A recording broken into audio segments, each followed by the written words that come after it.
Welcome to my YouTube channel. आज है lecture number 3, chapter 9 Griffith electrodynamic book new edition 4 का, और chapter का नेम है इलेक्ट्रोमैग्नेटिक वेव्स।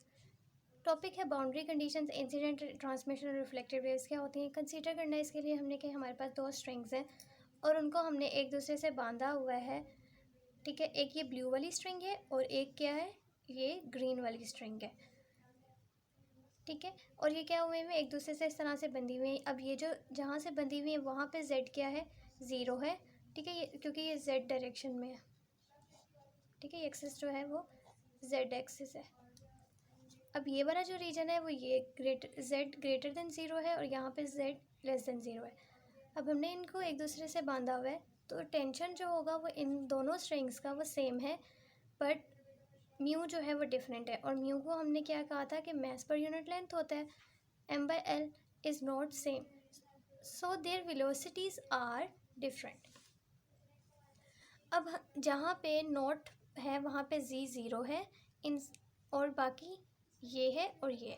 अब एक वेव है वो आ रही है, जब वो वेव आएगी तो वो इस आके इस तरह से इंसिडेंट करेगी, तो कुछ वेव जो होगी वो रिफ्लेक्ट हो जाएगी और कुछ जो होगी वो क्या हो जाएगी, ट्रांसमिट हो जाएगी।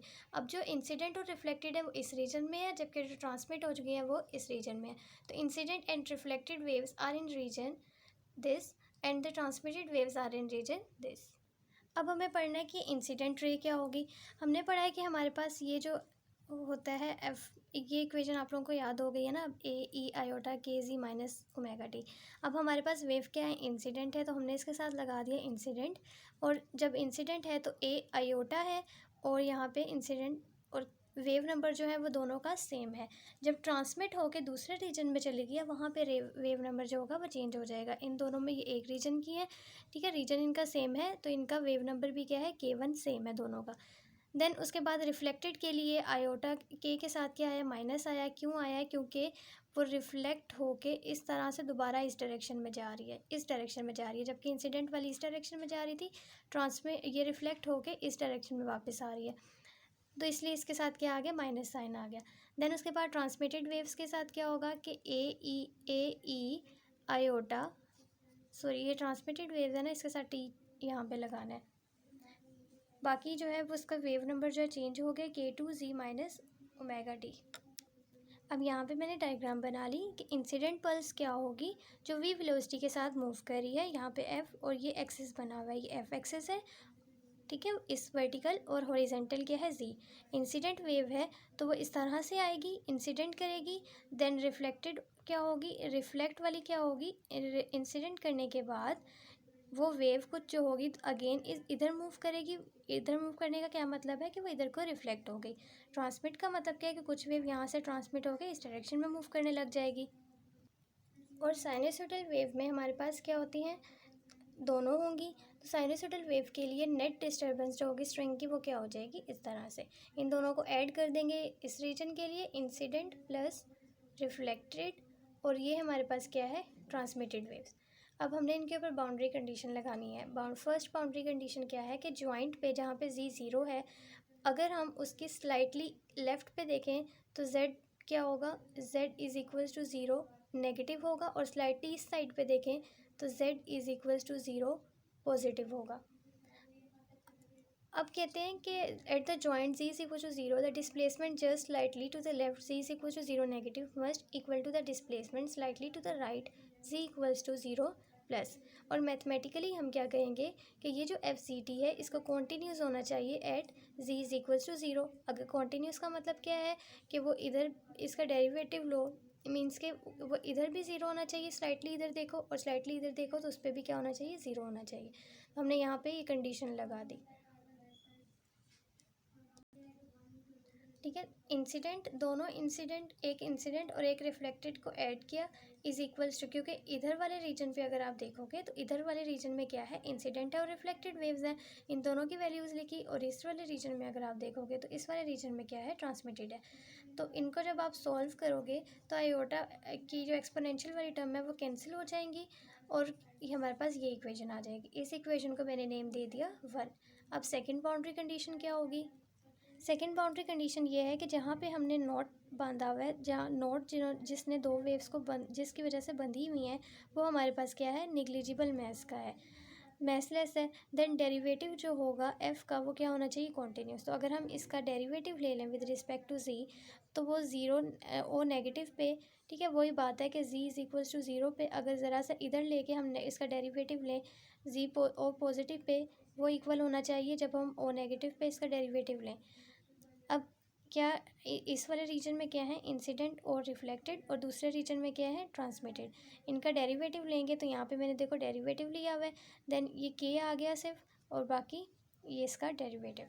अब यहाँ पे K1 को कॉमन ले लेंगे, एक्सपोनेंशियल अगेन कैंसिल कर देगा, तो A incident minus A reflected is equals to K2 A transmitted. इसको मैंने इक्वेशन नेम 2 दे दिया।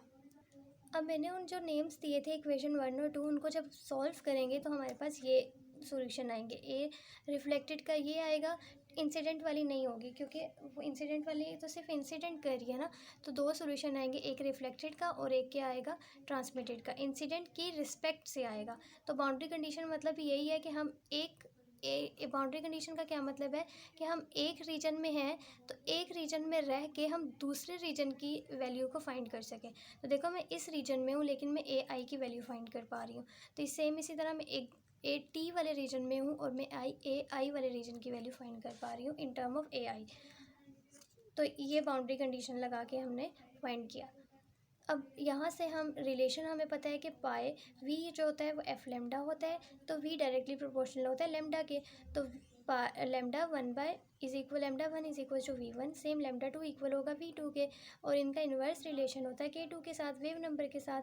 तो V1 है तो K2, V2 है तो K1। तो मैं अब इस चीज़ को इन टर्म ऑफ वेलोसिटीज़ कैसे लिखूँगी, K1 है तो V2 आएगा, K2 है तो V1 आएगा। यहाँ पर भी इस तरह से मैं चेंज करके इनको लिख लूँगी। अब मैं यहाँ पे मुझे पता है कि मेरे पास कॉम्प्लेक्स एम्पलीट्यूड जो है वो इक्वल होता है A real E iota del के।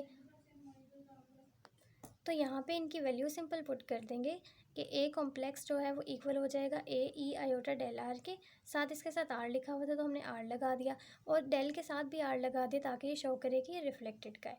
बाकी चीज़ सेम आ जाएगी, ए इसकी जगह आई की जगह क्या हो जाएगा, सिंपल ए आई। देन इसके बाद ए टी को मैं चेंज कर दूँगी A T E iota del T लगा दिया ताकि ये ट्रांसमिटेड को शो करे। बाकी चीज़ से आ जाएगी, सेम आ जाएगी। सॉरी ये भी साथ लगाना है क्योंकि ये इसके इक्वल आता है, ठीक है, क्योंकि ये इंसिडेंट वाली थी जिसके साथ आई लगा दिया। अब ये वेव जो है 1 है, और जो ये वाली ये स्ट्रिंग जो है 1 है, और ये स्ट्रिंग क्या है 2। अगर हम कहते हैं कि जो सेकंड स्ट्रिंग है वो लाइटर है और फर्स्ट वाली जो है वो हैवियर है, तो अगर मेरे पास वो लाइटर है मींस के सेकंड स्ट्रिंग जो है वो लाइटर है, तो मींस के μ1 जो होगा वो हैवियर होगा। तो वेलोसिटीज़ का तो इन्वर्स रिलेशन होता है, तो इसका मतलब कि V2 के ऊपर ग्रेटर देन का साइन आएगा। तो अगर ये वाली कंडीशन है तो इस केस में ऑल थ्री जो एंगल्स होंगे, डेल ये एंगल बताती है ना फेस कांस्टेंट, तो डेल आर रिफ्लेक्टेड, ट्रांसमिटेड और इंसिडेंट ये क्या होंगे, इक्वल होंगे। और हमारे पास एम्पलीट्यूड जो होगा, जो ये सेम ऊपर हमने लिखे हैं यही एम्पलीट्यूड्स आ जाएंगे सेम एज इट इज़, कोई फ़र्क नहीं आया। लेकिन अगर सेकंड स्ट्रिंग जो है ये वाली स्ट्रिंग हैवियर हो जाए देन फर्स्ट, तो इसको मैंने कैसे लिखा कि μ2 जो है वो हैवियर है देन μ1, तो वेलोसिटीज़ क्या हो जाएंगी, उनका इनका आपस में इन्वर्स रिलेशन है, तो तब रिफ्लेक्टेड वेव जो होगी वो आउट ऑफ फेस हो जाएगी बाय 180 डिग्री, ठीक है। इस केस में जो हमारे पास एम्पलीट्यूड आएगा वो इस तरह से आएगा, V1 पहले आ जाएगा माइनस V2, ये चीज़ सेम रहेगी। I hope you understand this lecture. Thank you so much for watching. अल्लाह हाफिज़।